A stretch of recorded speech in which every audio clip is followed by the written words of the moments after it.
kepatuhan penegakan dalam HR itu porsinya berapa persen antara untuk perusahaan dan karyawan? Ya, perusahaan dan karyawan. Penegakannya, jadi sebenarnya kalau masalah penegakan hukum itu nggak ada persentase 50-50 atau lebih banyak ke perusahaan, ke karyawan kecil, enggak. Penegakan hukum ya satu. Kalau jangan 100% ya 100% gitu kan. Jadi penuh penegakan hukum itu. Kalau penuh itu adalah 0 berarti 0. Kalau penuh itu adalah 100 berarti 100%. Karena parameternya kan undang-undang itu sendiri, hukumnya itu sendiri, aturannya itu sendiri. Bukan maunya perusahaan atau maunya karyawan. Ya, tinggal caranya. Ini yang how to-nya ini yang mungkin agak berhati-hati dan bisa saja agak kelihatan berbeda. Contohnya apa, Den? Contohnya gini.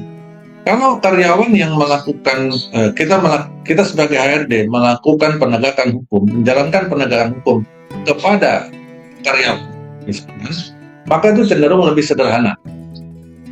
Ya, karena memang objeknya peraturan itu lebih banyak kepada si karyawan. Peraturan yang buat perusahaan kan begitu. Dan kewenangan kita sebagai HR memang langsung mengelola karyawan tersebut. Itu bisa dilakukan cepat, sederhana. Tetapi apabila misalkan ada sebuah penegakan hukum ini dilakukan, pelanggaran yang terjadi dilakukan oleh perusahaan misalkan, maka langkah kita sebagai HR apa? Caranya yang berbeda.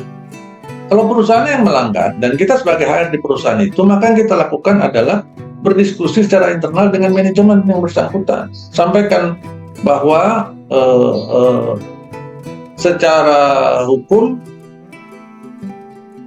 keputusan yang diambil oleh perusahaan adalah keputusan yang keliru dan beresiko. Sampaikan resikonya, sampaikan konsekuensinya, dan sampaikan usulannya.